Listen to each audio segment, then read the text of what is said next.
Good morning friends. কালকে রাতে একটু তরকারি রুটি খেয়েছিলাম, তোমরা জানো ডিনারে। তাই আজকে সকালে ভাবলাম একটু লিকার চা করি। দুধ চা খাবো না, দুধ চা পরে খাবো। তাই জন্য লিকার চা খেলে আমরা জানো তো ফ্লেভার চাটা খাই। চাটা গরম জলে ভিজিয়ে যেটা ফ্লেভারটা খাওয়া হয় ওটা খাই। তা আমি কাপে চিনি দিয়ে দিলাম। লিকার চায় আমি চিনি কখনো ফোটাই না, কাপে চিনি দিই, তারপরে আমি চাটাকে ছেঁকে নেব। চা খেয়ে কাজে হাত দেবো। আজকের ব্লগটা আমি মর্নিং থেকে শুরু করলাম। কালকে তোমাদের ইভিনিং থেকে ডিনার অবধি দিয়েছিলাম ব্লগ। আজ মর্নিং থেকে ভাবছি লাঞ্চ অবধি দিতে পারবো, জানি না কতটা কী হবে। তো চা দিয়ে শুরু করলাম আজকে। চা খাওয়া হয়ে গেছে আমার, কটা বাসন পড়ে আছে সিঙ্কে, আমি মেজে নিচ্ছি অল্প কটা বাসন।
হয়ে গেলে আমার রুটি করা।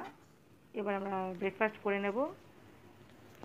এ দেখো আমার বর বাজার থেকে দুধ এনেছে আর চিংড়ি মাছ নিয়ে এসেছে। আজকে একটা লাউ ছিল ঘরে, তা আমি বললাম তাহলে লাউ চিংড়ি মাছ আনো, লাউ চিংড়ি করি আজকে। আচ্ছা, তোমাদের লাউ চিংড়ি রেসিপিটা দেখাবো আমি কীভাবে লাউ চিংড়ি করি, তোমরা দেখো। হ্যাঁ, এই যে ঘরটায় বসে আমরা খাওয়া দাওয়া করি, মানে সিঁড়ির ঘরে রান্না করি, তার পাশের ঘর ছোটো একটা ঘর আছে, এখানে আমরা খাওয়া দাওয়া করি। এখানে টেবিল, খাবার টেবিল আর ফ্রিজ আছে, আর জায়গা নেই কোনো। দেখো ঘর ঝাড় দিতে গিয়ে দেখি ওপরে অল্প কিছু ঝুল পড়েছে, তা আমি আর ফুল ঝাড়ুটা আনলাম না, ঘর ঝাঁটা দিয়েই আমি একটুখানি ঝেড়ে নিচ্ছি। আমি একটু লম্বা তো আমার অসুবিধা হয় না। ঝাড়াটা ছোট হয়ে গেছে যদিও, নাহলে যখন যেই ঘরটা ঝাড় দিই তখন সেই ঘরটা একটু কাছাকাছি যে ঝুলগুলো থাকে ফেলে দিই। তা ভবিষ্যতে ওপরে ইচ্ছা আছে সুন্দর করে একটা রান্নাঘর করবো, যদি কোনোদিন করি তোমরা যদি সাথে থাকো দেখতে পাবে। আপাতত সিঁড়ির তলায় আমি রান্না করছি সেই বিয়ের পর থেকে, ওটাকে সাজিয়ে গুছিয়ে নিয়েছি নিজের মতো করে। এতগুলো ঘর ঝাড় দিতেই আমার অনেক সময় লেগে যায় জানো তো, ওই জন্য সব ঘর তোমাদের আমি ঝাড় মোছ দেখাতে পারি না, ঝাড় মোছা। তা আজকে এই ঘরটা দেখাচ্ছি, এই ঘরটা একটু ভালো করে ঝাড়পোছ করছি বলে এই ঘরটা তোমাদের আজকে দেখাচ্ছি। তোমরা দেখতে থাকো পর কাজগুলো আমার। যতটা তাড়াতাড়ি দেখাচ্ছে ততটা তাড়াতাড়ি কিন্তু করছি না, যথেষ্ট আস্তে করছি আমি, যাতে ভিডিওটা ছোট হয়ে যায় তার জন্য আমি একটু মানে ফাস্ট ফরওয়ার্ড করে দিয়েছি ভিডিওটাকে। কেন বেশি লম্বা ভিডিও আমারও এডিট করতে ভালো লাগবে না, তোমাদেরও দেখতে ভালো লাগবে না, বোর হয়ে যাবে। তার জন্য আমি যতটা পারি ছোটো করে দেখাই। অনেক সময় লাগে আমার ঘর মুছতে, আর আমি লাঠি দিয়ে মুছি কেন বলো তো, এই লাঠিটা দেখো ফ্রিজের তলায় ঢুকে গেল অনায়াসেই। আমার ওপরে বক্স খাটে হাত দিয়ে তো মোছা যায় না, তাই জন্য এই লাঠি দিয়েই আমি উপরের বক্সখাটের তলাটা বেশ অনায়াসে মুছতে পারি। আমার এই ঘরটা মোছা প্রায় হয়ে গেল। দেখো, লাঠি দিয়ে মুছলে একটা সুবিধা, হাত দিয়ে মুছলে একরকম সুবিধা। হাত দিয়ে মুছলে কোনোখান থেকে যে ধুলোগুলো পড়ে ওগুলো মোছা যায়, যেটা লাঠি দিয়ে সম্ভব হয় না। আর রোজ তো হাত দিয়ে মুছতে সম্ভব না, রোজ জল বালতি নিয়ে ন্যাকড়া দিয়ে মুছতে, হাত দিয়ে মুছতে অনেকটা সময় লাগে। সেটা আমি মাঝে মাঝে করি, হাতে যখন সময় থাকে, রান্নাবান্নার চাপ কম থাকে, তখন আমি হাত দিয়ে জল বালতি দিয়ে মুছি। নাহলে আমি রেগুলার এই লাঠি দিয়েই মুছি। তবে সিঁড়িগুলো রোজ মুছি না, যখন সময় পাই সপ্তাহে একদিন একটু 15 দিন অন্তর সেইটা মুছি। দেখো বারান্দাটা একটু টেনে দিই লাঠি দিয়ে।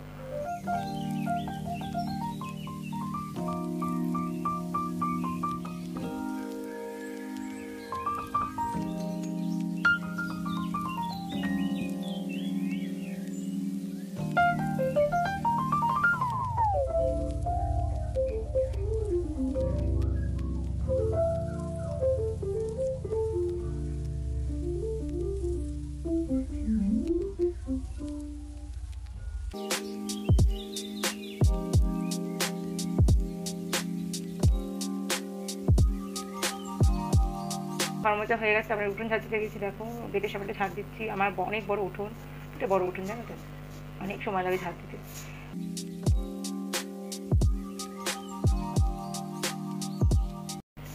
উঠোনটা ঝাড় দিয়ে আমি স্নান করে রান্না করতে যাব। তোমাদের বলেছি যে লাউ চিংড়ি রেসিপিটা দেখাবো।